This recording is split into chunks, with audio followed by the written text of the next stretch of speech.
Hello guys and girls, thank you for joining me. This video, depression, wearing a smile. Something that we do every day as people that are depressed. We put on a smile, don't we? We smile for everybody so that nobody thinks there's anything wrong, so we don't get misunderstood, so we don't have that fear of no one actually understanding what's going on. Something that I've done every day for over 20 years. Firstly, I just want to say that I'm not a psychologist. I'm not a medical professional. Anything that you take away from this video, it's entirely up to you to implement it in your own way. That's if you take anything away from this video.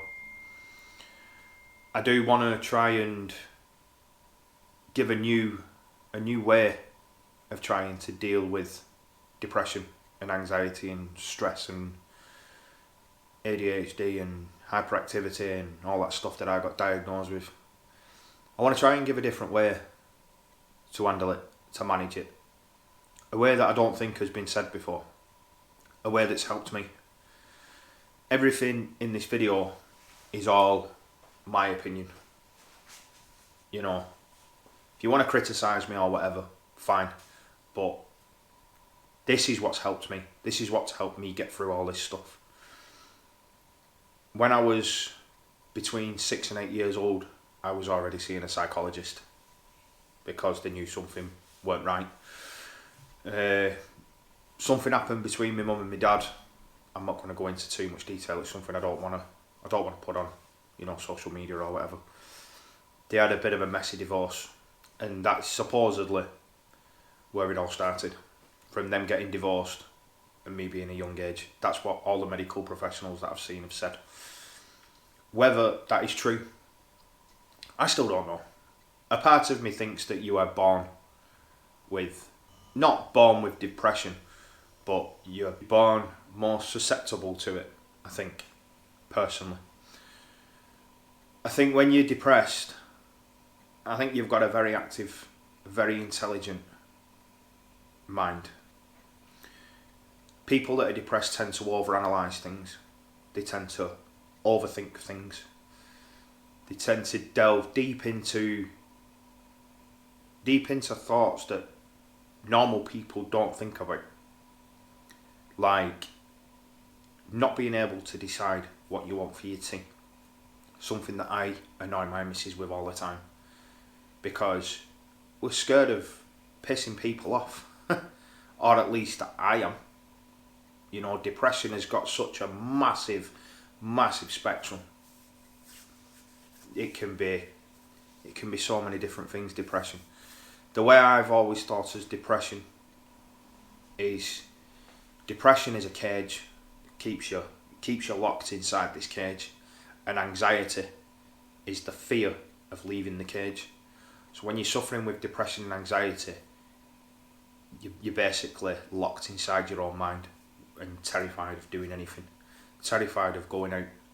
Terrified of bumping into somebody. Terrified of talking. And depression is just I can't be bothered doing it. I don't see a point in doing it. I don't see the point in going to the gym. I don't see the point in doing the food shopping. I don't see the point in having a wash and brushing my teeth. I don't see the point in getting out of bed. That is how I think of depression. And then the anxiety is when it gets to it and you think, you know what, I am actually going to go out. And then the anxiety kicks in and you think, I can't go out. I can't go out. What if someone laughs at me? What if someone sees me? What if someone gives me a dirty look? It could be aggression after that, or it could be cowering in a corner, making yourself feel bad, taking it out on yourself, thinking that you've done something wrong. When it's not like that. It doesn't have to be like that. People that are depressed have got magic minds. We're intelligent, It's such a difficult topic to talk about. I've been thinking about this all day. The amount of people that have commented on that video asking for a little bit of awareness. The amount of people that have messaged me on Instagram My Instagram hasn't stopped all day with people messaging me saying, you know, please do something. Please raise some sort of awareness. Please offer some advice. You know, I suffer with it, I suffer with it, I suffer with it, I suffer with it. The amount of people that suffer with this is unbelievable. It's absolutely unbelievable. So,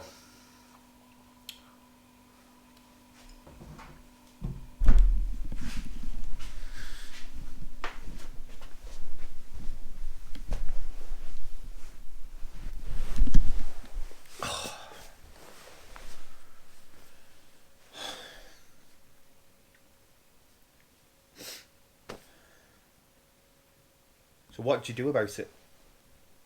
What do you do? Right, this is my personal advice. This is what I've done. This is how I've overcome,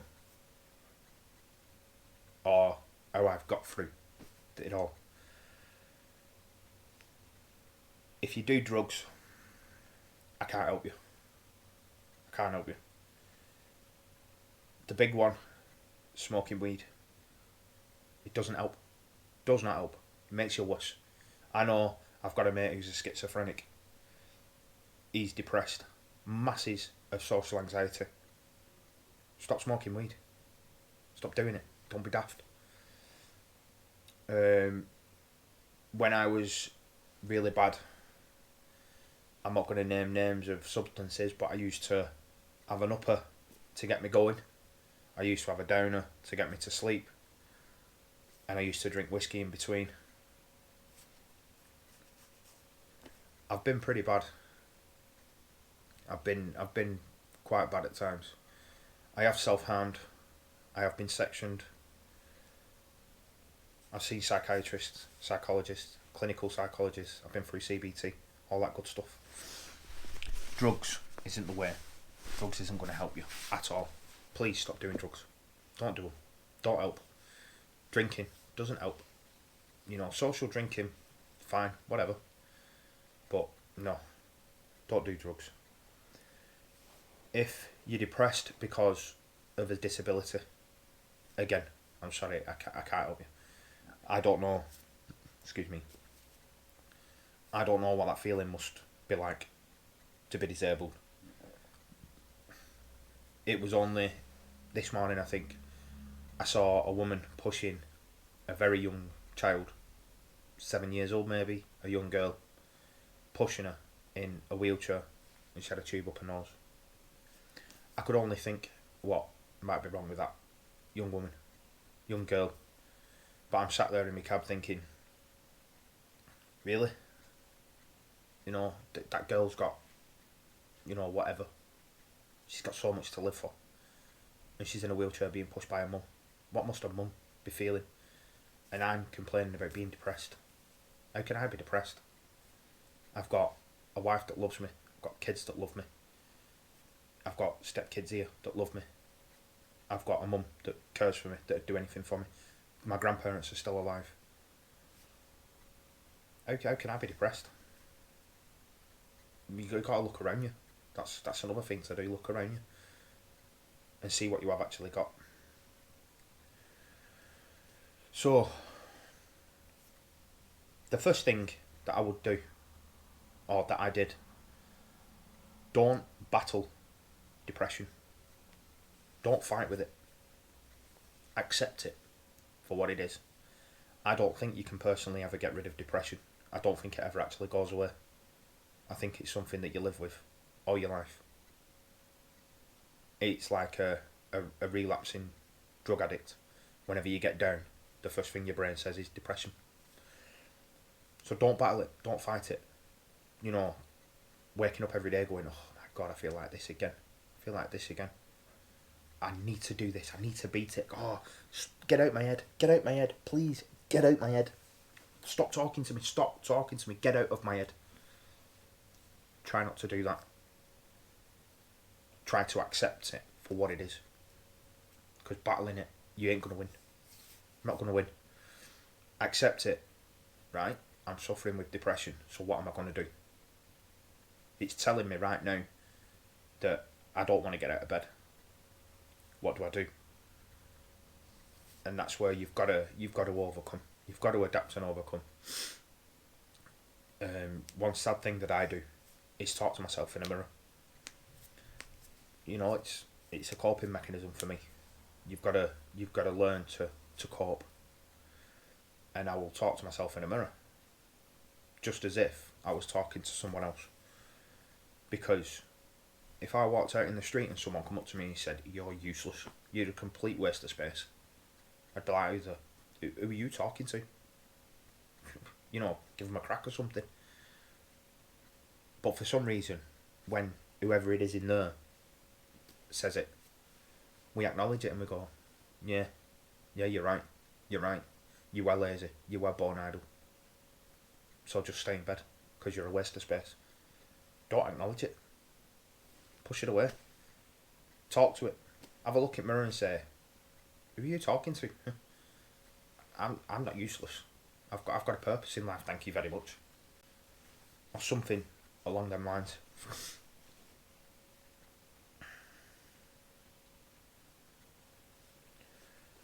Another thing is stop the medication.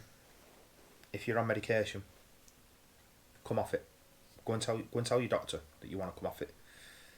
Again, this is actually not me telling you to do it, but this is what I did. Because when I was on medication, that was something else that was keeping me locked in a cell. Because whilst I was on the medication, I was constantly reminded every single day, you are suffering with depression. And I didn't want to keep being told that. So one day I was on 60mg of fluoxetine for over 2 years. And one day I did an experiment and I thought, I'll see how powerful my mind is. And I stopped taking it. Didn't taper off like they recommend or anything, I just stopped. And I wanted to see what happened. Nothing happened. Nothing. Apart from the realisation that I was no longer attached to this drug, this chemical. Because apart from psychological, I don't think any kind of pill can make you smile. Well, apart from illegal ones, obviously. But when I went to see the doctors, the doctor would say, right, you're suffering with depression. Have you tried killing yourself? And I'd say, no, I'd only try once. I won't have to try any more than once. Right, okay. Try these tablets and come back in 4 weeks. So what's that going to do? I'm going to go on, pop a pill and go, wow, feel awesome. Doesn't work like that. You know, if this pill made you smile, there won't be 20 different kinds of antidepressants. And I think I've pretty much been on them all. And none of them did anything apart from made me feel tired. Some of them made me feel knackered.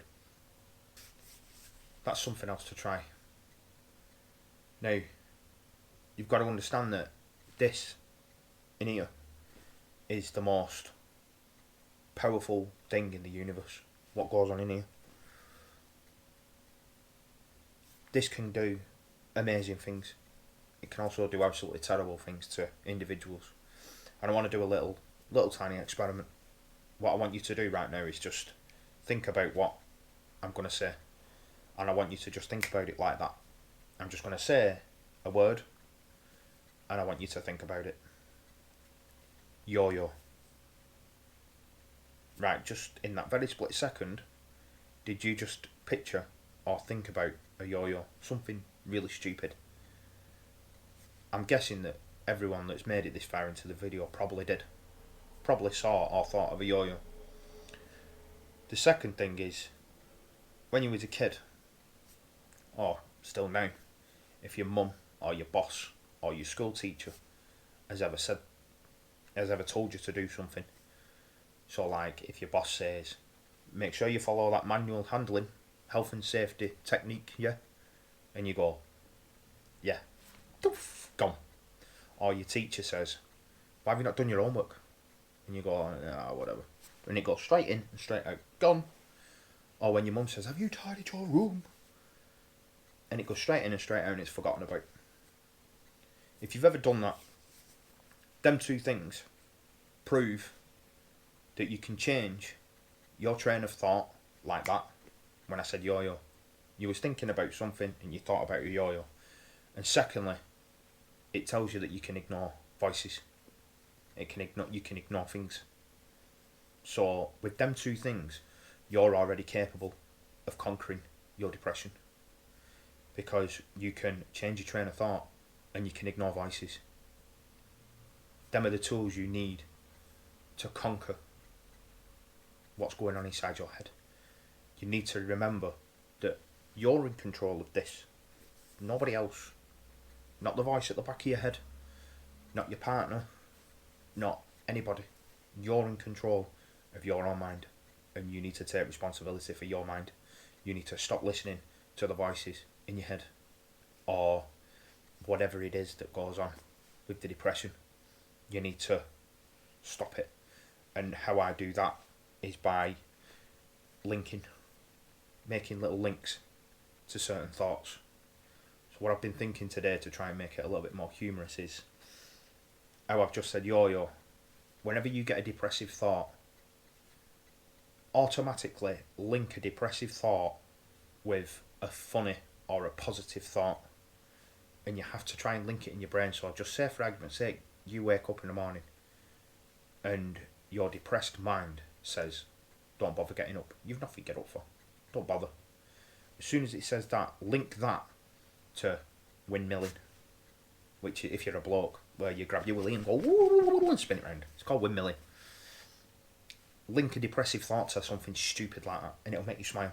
If you're a woman, and you hear that voice in the morning, go like that, woo, with your boobs, think of that. So every time you get a depressive thought, link it to something funny. So I really don't want to go out. If I go out, and then before you've even thought, link it to windmilling. Woo! Try and make links to depressive thoughts that link it to something happy. And when it comes to the voices in your head, talk back to them. Tell them shut up and leave you alone. Say, listen, I'm not listening to you today, I'm sorry.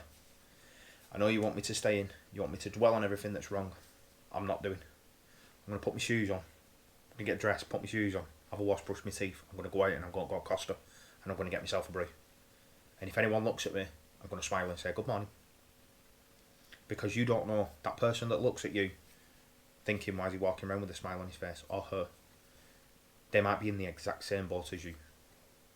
They might be trying to push their boundaries on social acceptance, sat in a corner in a Costa, sipping on a hot chocolate. You don't know. And you saying, good morning, it might just make them think, you know what, people aren't so bad after all. If you're suffering with social anxiety, I don't want to sound too cliche, but try small steps. When I went back to the gym 4 or 5 years ago, what I had to do was small steps. Instead of thinking I'm going back to the gym, I thought, all I'm going to do is just put my trainers on and see where my mind takes me after that. So I put my trainers on, sit down. Right, so if I go and sit in my car, I've made it one step further. So I'll challenge myself to go and sit in my car. Go and sit in the car for 5 minutes. See how you feel. Have a think about windmilling, or shaking your boobs, or twerking, twanking, or whatever. Think of that good stuff. And then think, you know what, I'm in that much of a mad mood now. I'm going to go to the gym and I'm going to dance to some Zumba. Or something along them lines. Like I've said, you're in control of what's up here. You. Massively, massively powerful thing up here. A lot of my mindset changed when I found out that Chester Bennington had committed suicide. The lead singer of Linkin Park, and probably the most amazing vocalist in the world. That's what changed my mentality to think, the things that I thought I was depressed about, not having money, not seeing my kids, Chester had it. Chester had kids, he had fame, he had fortune, and he was the best at what he did. There's no one that can sing like him. No one in the world. And he committed suicide because he was depressed. So it made me think, well, if he's committed suicide because he's got all that, it obviously isn't that I'm depressed about. And it opened my eyes. And One thing, if you like Linkin Park and you've not listened to them since Hybrid Theory, go and listen to some of the songs, their early songs, especially Given Up. Listen to the vocals, and Chester is absolutely screaming for help. He's screaming out for help in his videos. Just look at reaction videos on YouTube. They're unbelievable. They're amazing. And he was begging for help. He went on to a radio interview, and the radio interviewer was laughing at him because he didn't understand what Chester was telling him. Chester was telling him that he hears voices in here, or, well, what he said was the person in here he doesn't like spending time with, and this person in here is dangerous. And the radio presenter guy was just laughing. I'll try and link it below, but if I forget, search for Chester Bennington's Cry for Help. I think that's what it's called. A lot of people have said to me that they find it difficult to make friends. They find it difficult to talk to people. Firstly, my DMs, are they called on Instagram, my private messages or whatever, they're open. If you just want to talk to me, feel free. I talk to everybody. You know, I've got 2 feet firmly on the ground, and I will talk to anybody, and I appreciate people taking time out of their lives to message me.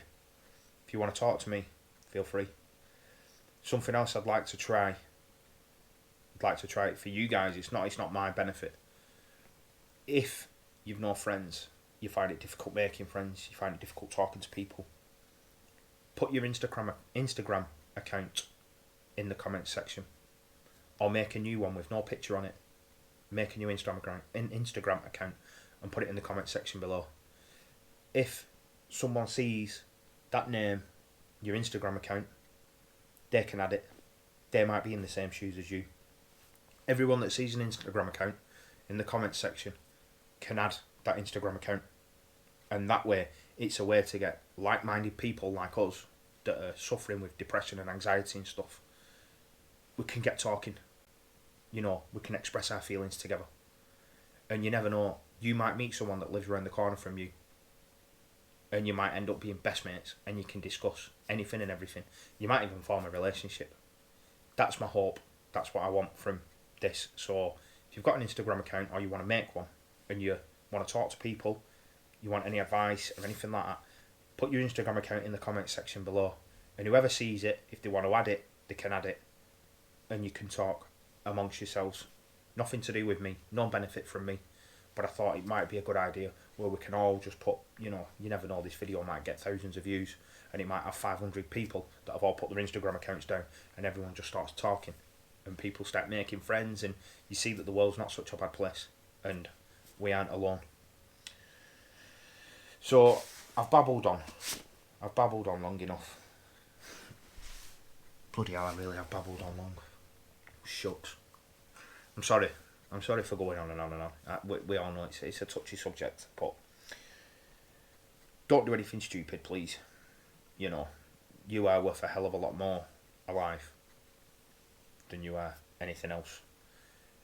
Try and channel these depressive feelings into something creative. We are creative, us. We overanalyze things. We think of crazy things. Try and harness that power and put it into something useful. Random example that I said I was going to go, but I'll shut up after this.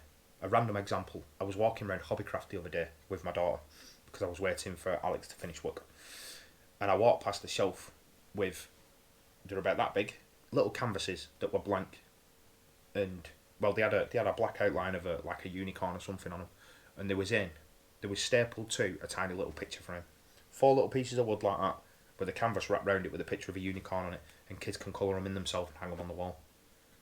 And I thought, I could probably make one of them for about 75p.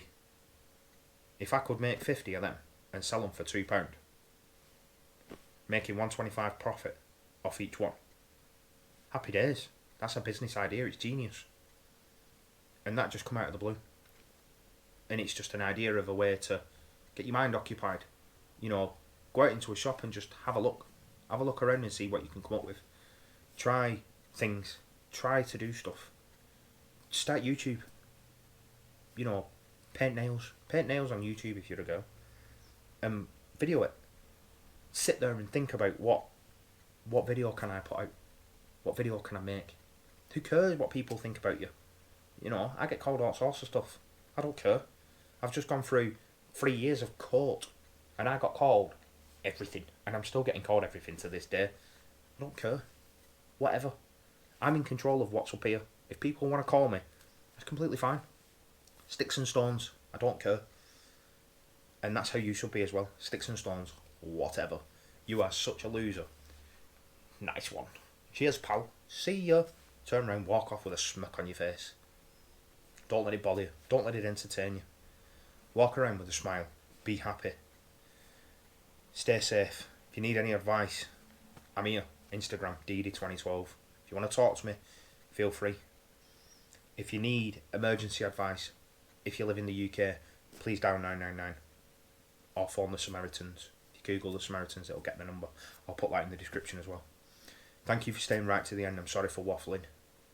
I really do hope this video has helped someone. If it's just helped one person, then I'm alright with it. Thanks so much for watching. Take care, be safe, look after yourself. I love yous all. Thank you. See you in a bit.